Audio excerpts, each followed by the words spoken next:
Hey everyone, and welcome to another deep dive. We love to take these journeys into the past, and today we're going way back to the 1970s. Ooh, the I 70s. know, right?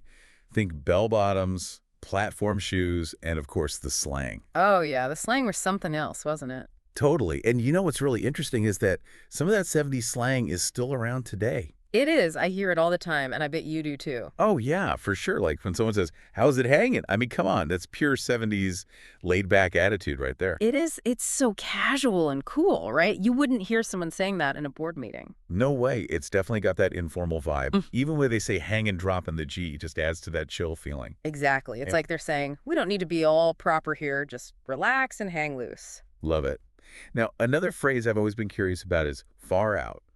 Why was that like the ultimate expression of excitement back then? Well, think about what was happening in the 70s disco was huge roller rinks were the place to be, and everything felt new and exciting. Bleh. So far out was like saying, this is mind-blowing. I'm loving it. Exactly. It captured that sense of being totally amazed by something. Makes sense.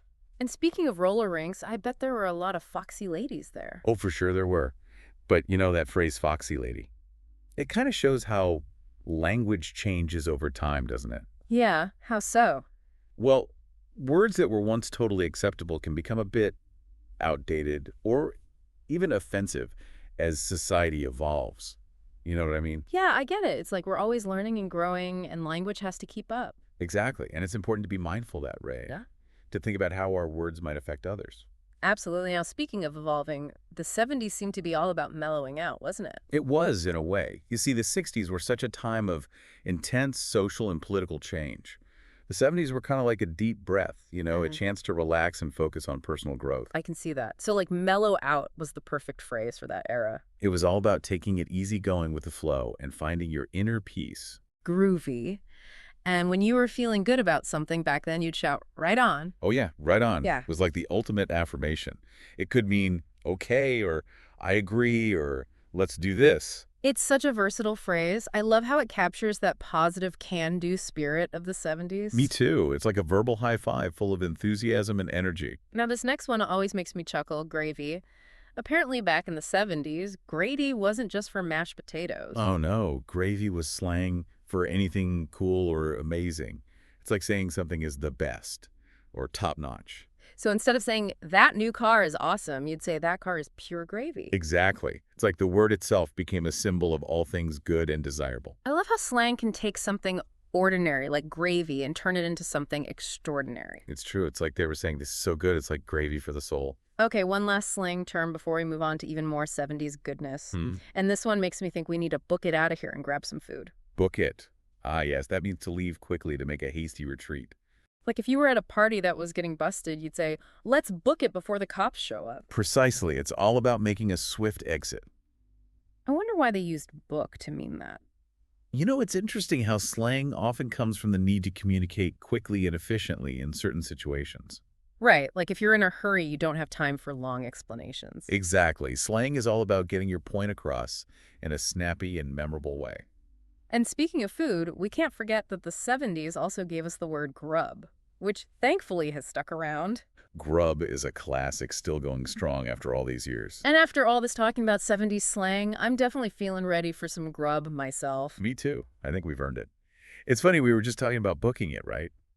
Because book could also mean something totally different back in the 70s. Really. Besides, like, running away, Yeah, so think about music for a second. Mm. Back then, book could also be about like a musical performance, especially for a band. Oh, interesting. Like, instead of saying, that band has a gig tonight, you'd say, they're booked for tonight. Exactly. You got it. It's like the word itself took on this whole new rhythm. I like that. It's like saying they've got it all lined up, ready to go. Yeah, and speaking of rhythm, Yeah. we talked about how's it hanging earlier. I feel like that really sums up the whole 70s vibe. Oh, totally. Wow. It's so relaxed and effortless. Like you can just picture someone cruising down the street in a cool car, windows down, music blasting, and they see their friend. Hey, man, how's it hanging? Yeah, it's just so smooth and casual, You're right. like a verbal handshake, but way cooler. Definitely. Now let's talk about a word that could either make your day or ruin it, bummer. Ooh, yeah, bummer. That one's a classic. It's like the ultimate expression of disappointment, right? Like, my plans got canceled, total bummer. Exactly. It's that feeling of something not going your way, a letdown. And speaking of things not going your way, we can't talk about 70s slang without mentioning the man. Yes, the man. That wasn't just some random dude. Right, it was like the symbol of authority, the Mhm. establishment, the system. Exact. Think about what was going on back then, the Vietnam War, Watergate. There was this whole anti-establishment feeling in the air. So the man was like the face of everything people were rebelling against. You got it. Yeah. If someone felt like the rules were unfair, they'd say the man is keeping us down. It's such a powerful image. It really captures that sense of frustration and defiance. It does, and it shows how slang can reflect the social and political climate of a time. Okay, enough about the man. Let's talk about something a little more fun, disco. Ah, disco. Glittery clothes, funky music dance moves that defied gravity. It was a whole scene, wasn't it? More than just music, it was a way of life. Totally. It was all about letting loose, having a good time, forgetting your troubles. And I bet there were some nights at the disco that were pure gravy. Oh, for sure. Speaking of which, remember, right on, that phrase could really make your night. Yeah, it was like the ultimate stamp of approval. Like if someone asked if you wanted to go to a disco and you were totally down, you'd be like, right on, let's do it. Exactly. It conveyed that sense of enthusiasm and agreement. Now here's one I haven't heard before, dite. What's that all about? Dite was another way of saying something was cool or excellent, Yeah. but it was a bit more low-key, So like groovy, but more subtle. Exactly, like if you saw your friend's new outfit and you thought it was cool, you might say, hey, that shirt is pretty tight. It's like a cool nod of approval. Yeah, exactly.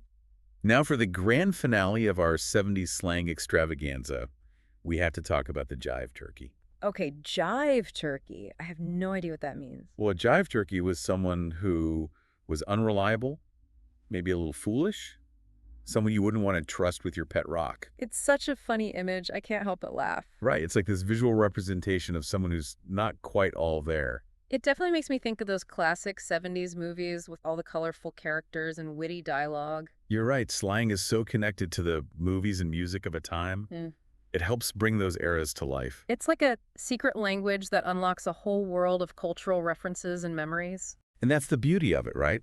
Slang can transport us back in time and give us a glimpse into how people lived and talked. It's like we've been time traveling with words. Exactly. And on that note, let's take a quick break and we'll be back with more Groovy 70s slang. Okay, so we're back and ready for more 70s slang. I'm feeling totally groovy. Me too. Let's keep this time-traveling adventure going.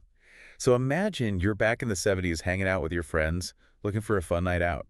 Mm. You hear about this new place where all the cool bands play, but you want to make sure it's legit. Not just any old dive bar. Yeah, you don't want to waste your time on a place that's a total bummer. Exactly. So how would you ask your friends if it's the real deal using that awesome 70s slang? Let me think. Okay, maybe I say something like, is that place cool? Is the music any good? You're getting there, but back in the 70s, you might ask, is it a house? Or is it just a crib? A house? Wait a minute, so it's not just about where someone lives. Nope. House had a whole different meaning back then. It was slang for a cool venue, a place where the music scene was happening. Ah, I get it. So instead of saying, that band is playing at a great club tonight, you'd say, that band is playing at a killer house tonight. You got it. It's like the word house became synonymous with good times and great music. Love it. Okay, so let's say we're at this amazing house, the band is on fire, and they're totally blowing everyone away with their talent. What would you say to describe their performance? Well, knowing what we've learned, I'd probably say they're laying down some serious Grady. You're close, but there's an even better slang word for that situation. Are you ready for this? Hit me with it. Bread. Yep, you heard that right. In 70s slang, bread meant money, and it evolved to describe something really impressive or skillful. So like that band has got bread would mean, wow, they're incredibly talented and successful. Exactly. It's like saying they're making bank with their music. You got it. They've got the skills, the fans, and the money rolling in. They've got the bread. Okay, so we're at this happening house. Yeah. The band is serving up some delicious bread with their music, and everyone's feeling the groove. What happens next? What happens next is you hit the dance floor and show off your moves. But of course, in true 70s style, we wouldn't just dance, we'd boogie. Yes. Boogie was the verb that perfectly captured that energetic, free-flowing style of 70s dancing. It's like dance, but amped up to a whole new level. So instead of let's dance, it's let's boogie. Exactly. Picture that dance floor, shimmering lights, everyone moving to the beat. That's boogieing. I love it. Now, let's say you're boogieing down and you accidentally bump into someone. What's a cool 70s way to apologize? You can say, sorry about that, but you know what? I think my bad would fit right in. My bad. Wait a minute, I still say that all the time. See, slang from decades ago can sneak into our everyday language without us even realizing it. It's like these phrases become part of our collective vocabulary. It's true. It's like a linguistic time capsule reminding us of those groovy times. Exactly. Speaking of which, remember, stick it to the man. That was another classic 70s phrase. Oh, yeah, how could we forget? It was all about standing up to authority, defying the rules. Exactly. It embodied that rebellious spirit that was so prevalent in the 70s, that feeling of not letting anyone control you. So as we wrap up our deep dive into 70s slang, what's the biggest takeaway? What have we learned from all these far-out phrases? Well, I think we've seen how slang is more than just a bunch of silly words. It's a window into the past, a way to understand the culture, the values, and even the struggles of a different era. It's like we've been deciphering a secret code, one groovy phrase at a time, Uh, and it's been a blast. It has. And just like a code slang can unlock a whole world of memories and meanings, it can transport us back in time and connect us to those who came before us. It makes you wonder what future generations will think of our slang today. You know, all those phrases we use that probably sound totally bizarre to them. That's a great question to ponder. What slang do you think might leave them scratching their heads? Ooh, that's a tough one. But it's definitely something to think about. Thanks for taking this awesome trip back in time with us. My pleasure. It's been a groovy ride. Until next time, deep divers, keep your ears open for those linguistic gems hidden in everyday conversations. I remember, stay cool, stay curious, and stay diet. See you later.